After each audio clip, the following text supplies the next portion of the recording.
गया है, तो मैं लाइव कर नहीं पा रही हूँ।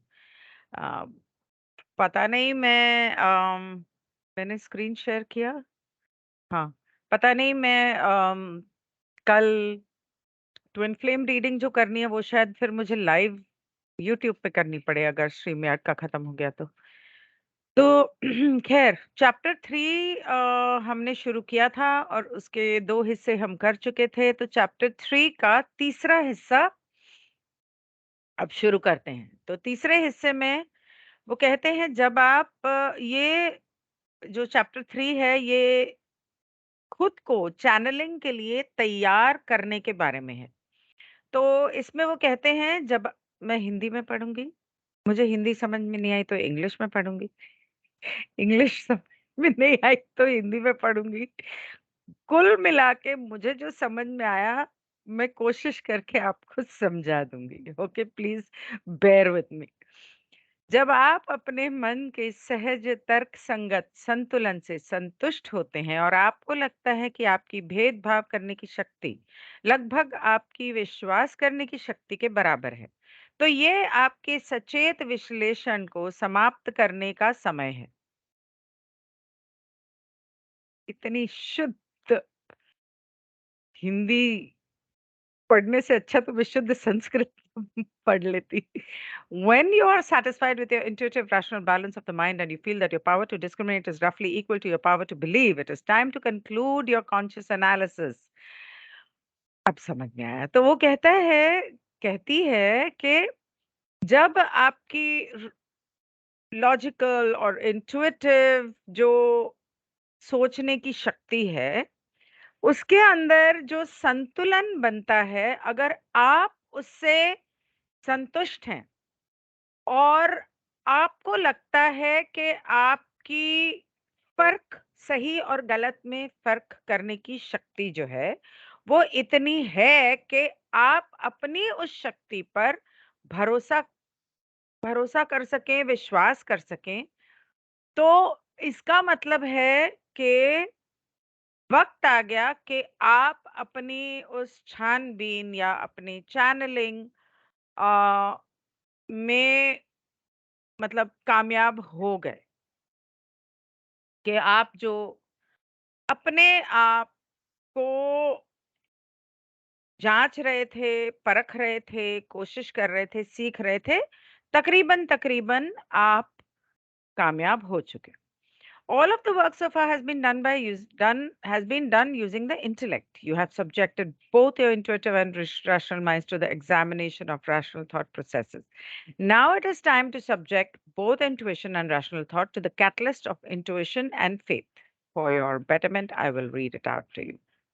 अब तक जितने भी काम हुए हैं, वे सब बुद्धि से किए गए हैं। आपने अपने सहज और तर्क संगत दिमाग दोनों को तर्क संगत विचार प्रक्रियाओं की परीक्षा के अधीन किया। अब अंतर्ज्ञान और विश्वास अंतर्ज्ञान इंट्यूशन और विश्वास भरोसा दोनों को अंतर्ज्ञान और विश्वास के उत्प्रेरक के अधीन करने का समय है। तो now it is time to subject both to the catalyst of intuition and faith. To the catalyst, तो आपके जो उत्प्रेरक हैं विश्वास और अंतर्ज्ञान के, जो जिनकी वजह से आपने ये सीखा, अ, ये उनके अधीन करने का समय है। अपने जागने के घंटों के दौरान अपने मन की अवचेतन शक्तियों में खुद को विसर्जित करने का सबसे प्रभावी तरीका ध्यान करना है। जब आप जाग रहे हैं, तो अपने अवचेतन मन मतलब अपने सबकॉन्शियस माइंड की शक्तियों को में खुद को विसर्जित करने का मतलब उनकी तरफ झुकाव करने का या उनको समर्पित करने का तरीका है कि आप मेडिटेशन करें। तो जितना ज़्यादा आप मेडिटेशन करेंगे, उतने ज़्यादा कि ये शक्तियाँ जो हैं वो दृढ़ होती जाएँगी। यदि आप उन लोगों में से हैं जिन्होंने इस ये निर्णय लिया है कि आप कुछ रूढ़िवादी धार्मिक अनुयायी हैं, जैसे कि थियोसॉफिस्ट या ईसाई, तो आप पहले से ही चर्च जा रहे हैं और दैनिक धार्मिक भक्ति और प्रार्थना कर सकते हैं। तो वो कहता है कि अगर आप मेडिटेशन में नहीं बैठ सकते और या आप पहले से ही अपने धर्म के हिसाब से आपका धर्म जो सिखाता है वो करते आए हैं, तो आप वो भी कर सकते हैं। भक्ति, प्रार्थना, भजन, कीर्तन, ये मुस्लिम्स के लिए कुरान पढ़ना या नमाज पढ़ना, क्रिश्चियंस के लिए चर्च जाना और वो कॉयर सिंगिंग वगैरह जो करते हैं, हिंदूज के लिए अम, अब अलग-अलग धर्मों के लिए जो अलग-अलग जो भी उनके तौर तरीके हैं ईश्वर को पाने के, उसके अंदर खुद को तल्लीन करना भी मेडिटेशन से कम नहीं है। अगर आप समझ सकें, तो जब आप ईश्वर के भजन करते हैं, कीर्तन करते हैं, संगीतमय के अंदर आप विलीन हो जाते हैं, आप इतने डूब जाते हैं, वो भी एक मेडिटेशन है। जब आप दिल से करते हैं और जो आप बोल रहे हैं, उसे दिल से महसूस करते हैं, भावना वो आपके अंदर जागृत करता है और प्रेम के आँसू आ जाते हैं आपकी आँखों में। ऐसा बहुत बार होता है। अगर आप सच्चे दिल से ईश्वर को याद करके उसका भजन कीर्तन करोगे, आप आपका मतलब ऐसा हो जाएगा ना कि बस अब मैं खुशी के मारे और प्रेम के मारे रो दूं। तो वो जब होता है, तो वो भी मेडिटेशन ही है, उससे कम नहीं है, क्योंकि आप कहीं ना कहीं खोए हुए हैं। दूसरी तरफ म्यूजिक जो होता है ना, म्यूजिक बनाना और उसे गाना, क्लासिकल संगीत, मैं रैप और हिप हॉप की बात नहीं कर रही। उसकी फ्रीक्वेंसी कितनी है मुझे नहीं पता, फ्रीक्वेंसी उसकी सही है या नहीं। लेकिन जो क्लासिकल संगीत है हमारे हिंदुस्तान का खास करके, या अंग्रेज लोगों का जो ओपेरा सिंगिंग है, या इंस्ट्रूमेंटल म्यूजिक है, पियानो बजाना, फ्लूट बजाना, इंस्ट्रूमेंट्स बजाना, ड्रम भी, घंटियां भी और वो मंजीरे भी, ये सब जो चीजें हैं, ये फर्स्ट ऑफ ऑल जितने इंस्ट्रूमेंट्स हैं वो आपके किसी न किसी चक्र को एक्टिवेट करते हैं।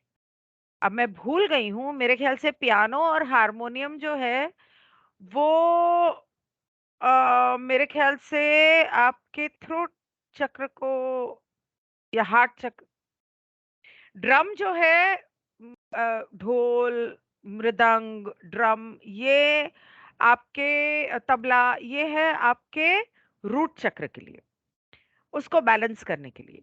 घंटियां जो हैं या मेटालिक मंजीरे वगैरह जो होते हैं, वो होते हैं आपके क्राउन चक्र के लिए।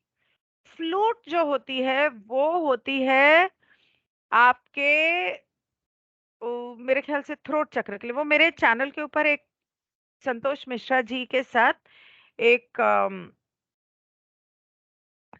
इंटरव्यू है, उसमें उन्होंने बताया है कौन से इंस्ट्रूमेंट्स किसके लिए, जैसे वायलिन हो गया, सितार हो गया, ये भी अलग-अलग चक्रों को ओपन करते हैं। तो अगर आप ये भी सुनते हैं और उसमें तल्लीन हो जाते हैं, तो वो भी आपके कोई ना कोई चक्र खोल देता है, बैलेंस करता है। साथ में उन्होंने तो ये भी बताया था कि कौन से राग, जैसे राग यमन, राग देश, राग मल्हार, ये अलग-अलग राग जो हैं, वो भी आपके अलग-अलग चक्रों के लिए हैं।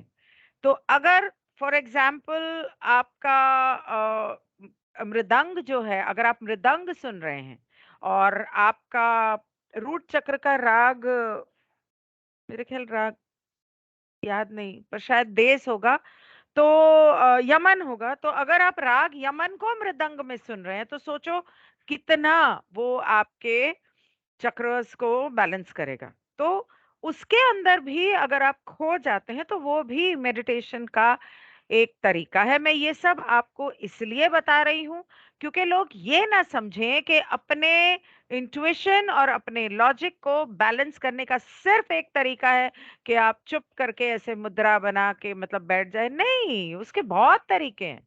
आपको अपने दोनों ब्रेन्स को एक्टिवेट करना है। अब इंट्यूशन और लॉजिक को एक्टिवेट करने का मतलब है अपने राइट और लेफ्ट ब्रेन को एक्टिवेट करना। आपका दिमाग जो है, ये सब मैं लॉ ऑफ मन में समझा चुकी हूँ। आपका दिमाग जो है वो दो हिस्सों में बटा हुआ है, ठीक है। लिटरली एक्चुअली तीन चार हिस्सों में बटा हुआ है। एक यहाँ है, एक यहाँ है, एक यहाँ है और एक पीछे है। तो medulla, cerebrum and cerebellum, cerebellum के दो हिस्से। तो जैसे दिल के चार हिस्से होते हैं ना, right ventricle, left ventricle, right auricle होता है शायद, और लेफ्ट ऑरिकल समथिंग, ऐसे दिमाग के चार हिस्से होते हैं। तो आपका राइट और लेफ्ट ब्रेन, जब आप लेफ्ट हैंड इस्तेमाल करते हो लिखने के लिए, खाने के लिए, कुछ भी करने के लिए, तो आपका राइट ब्रेन एक्टिवेट होता है। जब आप राइट हैंड इस्तेमाल करते हो तो आपका लेफ्ट ब्रेन एक्टिवेट होता है। ये लॉजिक है, ये इंट्यूशन है। इन दोनों को इक्वल तरीके से एक्टिव होना जरूरी है। जब आप लेफ्ट सांस लेते हो तो आपका, I think, if I am not wrong, I may be wrong, please check. आप अब जब प्राणायाम में आप अनुलोम विलोम करते हो तो ये जब करते हो, यहां से लिया, यहां से छोड़ा, फिर यहां से लिया, यहां से छोड़ा, या जब आप कपाल भारती करते हो, ये आपके टॉक्सिन्स बाहर फेंकता है। आपके बेसिकली प्राणायाम करने से आपके दोनों ब्रेन्स एक्टिव होते हैं। तो अगर आपका वाटर एलिमेंट वीक है तो आप लेफ्ट साइड से ज्यादा सांस लें। तो आप नोट करेंगे कि आप एक्चुअली राइट साइड से ज्यादा सांस ले रहे हैं अगर आपका फायर एलिमेंट एक्टिव है और वाटर वीक है। अगर आप कोशिश करो कि यहां से सांस ले सको। जनरली कहते हैं कि 20 मिनट इंसान एक तरफ से लेता है, 20 मिनट एक तरफ से लेता है। अब आई डोंट नो, आप चेक कर लेना। तो आ, जब आप बेसिकली आपके लेफ्ट एंड राइट को आपने बैलेंस करना है। अब बैलेंस करने का योग एक तो तरीका होता है। दूसरा, डांस जो लोग करते हैं, अ, कथक हो सकता है, भरतनाट्यम हो सकता है, बॉलीवुड की बात नहीं कर रहा हूँ, जैज, हिप नहीं, वो क्या है, वॉल्ट्स, जाइव, जाइव, वॉल्ट्स, और एक और होता है, स्पैनिश डांसेस वगैरह। खैर, जो भी क्लासिकल डांसेस आप सीखते हो, क्लासिकल डांसेस जब आप सीखते हो, खास करके कथक और इस तरह की चीजें, जो भी आपके प्रांत के नृत्य होंगे और आप उसे सीखते हो और तरीके से करते हो उस तरह के म्यूजिक के साथ, तो वो भी एक तरह का मेडिटेशन है। क्योंकि आपके डांस के अंदर मुद्रा को वो सही तरीके से लाना, जैसे कि आप जब जाइव, साल्सा, वॉल्ट्स, ओके, तो जब आप जाइव करते हो तो आप हाथ ऐसे पकड़ते हो या जो भी जिस तरीके से पकड़ते हो, अ, जो जाइव के लिए आप हाथ ऐसे पकड़ सकते हो, लेकिन साल्सा के लिए आपको हाथ ऐसे पकड़ना है, ओके। तो उसके अंदर बहुत बारीकियां होती हैं। जैसे कथकली के लिए आपके कथकली, कथक और भरतनाट्यम, उसके लिए जो मुद्राएं हैं वो अलग अलग होती हैं। तो उसके अंदर आपका बॉडी पोस्चर अलग होता है और बॉडी पोस्चर के साथ आपको पैरों का ध्यान रखना है, साथ में आपको फेशियल एक्सप्रेशंस का ध्यान रखना है। तो ये सारी चीजें एक पल के अंदर एसिमिलेट करना, ये बहुत गहरी विद्या है और बहुत फ़ोकस की ज़रूरत पड़ती है। तो ये भी अपने आप में एक मेडिटेशन है। अगर आप को लगता है कि आप मेडिटेशन नहीं करते, आप कथक कथक की क्लासेस ले लो, भरतनाट्यम की क्लासेस ले लो, कोई इंस्ट्रूमेंट सीखना शुरू कर दो और बजाने लग जाओ, जो भी इंस्ट्रूमेंट आपको ज़्यादा पसंद है। ये मेरे बाल उड़ते रहते हैं और वो नज़र नहीं आते, तो ऐसे करना पड़ता है। तो ये मेडिटेशन जो है वो बेसिकली कहती है कि आप जो भी तरीका अपने दोनों ब्रेन्स को फोकस करने के लिए, पेंटिंग, बुद्ध मॉन्क्स जो होते हैं, वो लोग मिट्टी से, रेती से वो लोग पेंटिंग्स बनाते हैं जमीन पे, बहुत बारीकी से मंडला बनाते हैं और मंडला बनाने के बाद उसको मिटा देते हैं। बहुत सारे लोग मंडला मैंने भी बनाया है, आपने देखा होगा अगर आपने लॉ ऑफ वन सुनी है, तो उसके अंदर मैंने बताया था मंडलास बहुत तरीके से बनते हैं, बहुत बड़े-बड़े बनते हैं, मतलब कि ये पूरी की पूरी दीवार जितने मंडलास भी होते हैं और उसको बहुत बारीकी से बनाया जाता है और इस तरह से बनाया जाता है कि उसका हर एंगल बिल्कुल एग्जैक्ट होना चाहिए। उसका स्क्वायर के एंगल्स बिल्कुल एग्जैक्ट होने चाहिए। उसके अंदर जो आप ट्रायंगल्स बनाते हो, उसकी एंगल्स और साइड्स के मेजरमेंट्स बिल्कुल परफेक्ट होने चाहिए। तो उसमें बहुत फोकस लगता है। तो बुद्धिस्ट मॉन्क्स उस तरह से बनाते हैं, चावल के दानों से बनाते हैं, रेत के दानों से बनाते हैं, कढ़ाई से बनाते हैं, पेंटिंग से भी बनाते हैं और वो बिकते हैं। आप कभी भी इस तरह की जगह पर जाओगे तो ऐसे मंडलास बिकते हैं। अब वो मंडलास बनाते वक़्त जो अ, वो मॉन्क्स आम तौर पे जाप करते हैं। जैसे बुद्धिस्ट जो भी जाप होता है, मुझे पता नहीं उनका मंत्र क्या है। लेकिन बुद्धिस्ट जाप जो होता है वो रात को पता नहीं मैं कैसे सो गई और मेरी गर्दन इतनी अकड़ी हुई है ना कि बहुत दर्द हो रहा है। तो जो जाप होता है वो करते रहते हैं। जब वो मंडला बनाते वक़्त वो जाप करते हैं, तो उसकी ऊर्जा, उसकी एनर्जी उस मंडला में चली जाती है। जब आप कोई भी पेंटिंग बना रहे हो, आप सीधी-सादी एक फूल पत्ती की भी पेंटिंग बना रहे हो, लेकिन उस वक़्त जो आप सोच रहे हो मतलब फ़ोकस तो आपका इसमें है, लेकिन पीछे जो बैकग्राउंड में आवाज़ें आ रही हैं या म्यूज़िक चल रहा है या इंस्ट्रूमेंटल म्यूज़िक चल रहा है या भजन कीर्तन चल रहा है, जो श्रद्धा आपके दिल में है, वो पूरी उस पेंटिंग में चली जाती है और जब वो उस पेंटिंग में चली जाती है, तो वो पेंटिंग जब आप अपने घर में लगाते हो, तो उस वो पेंटिंग उस एनर्जी को आपकी तरफ भेजती है।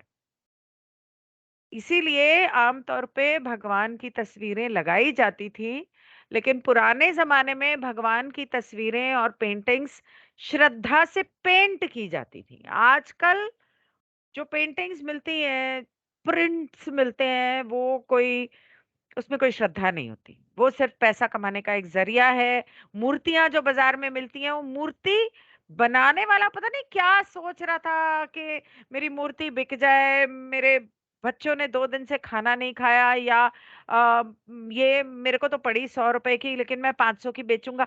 वो सारे ख़्याल वो आपके घर में आएँगे। इसलिए जब भी आप भगवान की, ईश्वर की कोई भी चीज़ अपने घर में लाएँ या लगाएँ या खरीदें, पहली बात तो ये कोशिश करें कि वो आप खुद बनाएँ। मिट्टी की क्यों ना हो। चाहे आप जैसे अब गणेश चतुर्थी पे गणेश लेकर आते हैं। वो गणेश गणपति की मूर्ति बनाने वाला गरीब, उसके घर के क्या हालात हैं या जहाँ वो बना रहा है वहाँ पे क्या हालात हैं आपको पता है? अगर वो दरिद्रता है तो आपके घर में दरिद्रता ना आए। अगर वो भजन कीर्तन करके श्रद्धा से बना रहा है, तो आपके घर में प्रॉस्पेरिटी आएगी। मैंने बहुत बार देखा है कि जो दुर्गा की प्रतिमाएं बनती है वो लोग सुना है कि बहुत श्रद्धा से बनाते हैं और उनका उनकी एक प्रथा होती है कि वो कहाँ से मिट्टी लाते हैं, 7 जगह से मिट्टी लाते हैं, फिर उसकी पूजा करके उसे ढंग से बनाते हैं, उसके अंदर कौन-सी चीज़ लगानी है, नहीं लगानी है। लेकिन वो बेचारे जो आर्टिस्ट हैं, वो बहुत गरीब हैं, उनके घर के क्या हालात हैं हमें नहीं पता। तो और अगर आप बाहर से लाते हैं उसमें बुराई कोई नहीं है, लेकिन ला के उसको एनर्जाइज़ करो। उसको ओवरनाइट उसे मंत्र शक्ति से उसे एनर्जाइज़ करो, उसे पंचामृत से धो के गंगा जल से धो के उसको एनर्जाइज़ करके फिर इस्तेमाल करो। तो ये था तो पेंटिंग जो होती है that is another form of meditation which can help to balance your intuitive mind and your logical mind. Um, इन चीजों के अलावा मेडिटेशन की सलाह दी जाती है। ध्यान मौन है। मौन का मूल विचार यह है कि अभ्यास में कोई तर्क संगत प्रक्रिया स्वीकार नहीं की जाती है। इस कारण से जो लोग ध्यान सिखाते हैं वे आमतौर पर चेतन मन को उसकी सभी जटिल चिंताओं और विचार की जंजीरों के साथ शांत करने के तरीके खोजने में रुचि रखते हैं। अब आप सोचोगे कि मैं यहाँ पर डांस और म्यूजिक की बात कर रही हूँ, यहाँ ये मौन की बात कर रहे हैं। मौन की बात इसलिए क्योंकि आपको चैनलिंग करनी है। तो अगर आप डांस, म्यूजिक, पेंटिंग के द्वारा अगर आप अपने आप को बैलेंस कर पाए हैं, तो उसके बाद थोड़ा-सा समय निकाल के आप साइलेंट मेडिटेशन, कोई और मेडिटेशन नहीं, कोई हेमी सिंक नहीं, कोई गाइडेड मेडिटेशन नहीं, कोई म्यूजिक मेडिटेशन नहीं, साइलेंट मेडिटेशन ज़रूर करें। कम से कम दिन में 1-2 घंटे। कौन है? Krishna. A somebody is at the door. तो साइलेंट मेडिटेशन ज़रूर करें अगर आपको चैनलिंग करनी है। मौन में विसर्जन शक्तिशाली है। ऐसा एक अनुभव भी जीवन बदलने वाला हो सकता है। हालांकि ये आदर्श नहीं है। हाँ? Oh god I am so sorry. वो मेरे रूम में स्टैंड खड़ा है ना, वो दे दे। हाँ हाँ, वो दे दे। सॉरी। हालांकि ये आदर्श नहीं, एक्चुअली मुझे वी फास्ट करने से पहले उसने बताया नहीं, बताना चाहिए था उसको। ऐसा एक अनुभव भी जीवन बदलने वाला हो सकता है। हालांकि ये आदर्श नहीं है। शायद आपके ध्यान अभ्यास की सबसे महत्वपूर्ण विशेषता इसकी दैनिकता होनी चाहिए। मतलब ये रोज करना चाहिए आपको। कोई फर्क नहीं पड़ता कि आप कितना अच्छा या खराब महसूस करते हैं कि आप ध्यान कर रहे हैं। मतलब कोई फर्क नहीं पड़ता कि आप पूरी तरह से ठीक से उसके कर पा रहे हैं या नहीं। कोशिश तो करना शुरू करो। इसे हर दिन उसी तरह करने का इरादा है, न कि किसी भी पिछले बुरे ध्यान या छूटे हुए ध्यान पर ध्यान न दें। हाँ, उस चीज़ पर ध्यान ना दें कि अरे! मेरे को तो ध्यान करते वक़्त वो चीज़ें याद आ रही थी। अरे! ध्यान करते वक़्त मुझे फ़ोन आ गया था, डिस्टर्ब हो गया था। कोशिश करो, अगली बार सुधर जाएगा, अगली बार सुधर जाएगा। अ कितना कोई फ़र्क नहीं पड़ता कि आप कितना अच्छा या खराब महसूस करते हैं कि आप ध्यान कर रहे हैं। इसे हर दिन उसी तरह करने का इरादा है, करें, इरादा करें, ना कि किसी भी पिछले बुरे ध्यान या छूटे हुए ध्यान पर ध्यान ना दें। इसे हर दिन करने का लक्ष्य रखें। अच्छा, दूसरी बात ये बोली जाती है कि जब आप ध्यान करते हैं, तो एक समय नित्य-नेम के हिसाब से रखो कि एक ही समय होना चाहिए जब आप वो ध्यान करते हो और एक ही जगह पर हो बैठ के करना चाहिए। अब इसी वजह से घरों में पुराने ज़माने से लोग मंदिर बनाया करते थे कि रोज़ हमें नित्य नियम जिसे कहते हैं कि रोज़ हमें उठ के इतने बजे इसी जगह पर बैठ के हमें ध्यान लगाना है। ये पुराने ज़माने से इसीलिए चला आ रहा है। लेकिन थैंक्स टू सिटी लाइफ आजकल सोने के लिए कमरे नहीं होते तो मंदिर का कमरा कहाँ से बनाए? पता नहीं। मेरा तो मन करता मैं भाग जाऊं वापस किसी गांव में। बच्चे नहीं जाते। इसे हर एक दिन करने का लक्ष्य रखें। आपकी चुप्पी की अवधि अलग अलग हो सकती है। हालाँकि आप अपनी आदतों में नियमित होना एक अच्छा विचार है ताकि आप इसे बिल्कुल भी कर सकें। यदि आप अपने को बहुत महत्वाकांक्षी ध्यान का एक कार्यक्रम निर्धारित करते हैं, तो आप निश्चित रूप से थके हुए होने पर एक को याद करेंगे। थके हुए होने पर एक को याद करेंगे।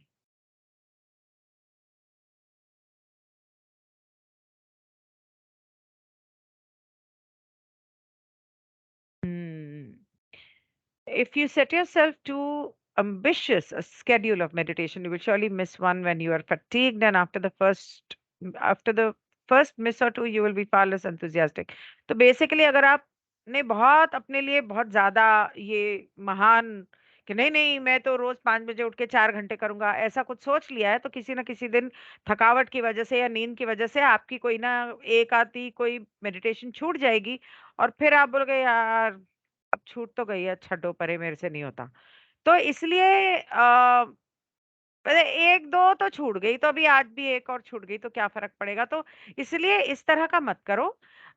एक रोज़ के 15-20 मिनट अगर आप कर पाओ तो ईमानदारी से, तो भी ठीक है, चाहे आप जब आपको शुरुआत करते हो कोशिश की। अ,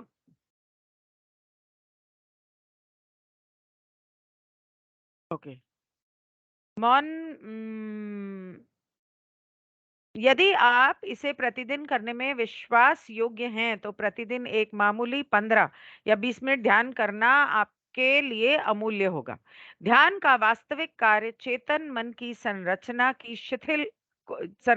को शिथिल करना है ताकि विचार प्रक्रियाएं अनिवार्य रूप से उल्लेख के नियमों द्वारा शासित ना हो। The real work of meditation is the relaxing of the structure of the conscious mind। बहुत लंबा हो गया है ये। मेरे ख्याल से मैं यहाँ पर रोक दूँ क्योंकि अ, कितने मिनट हो गए?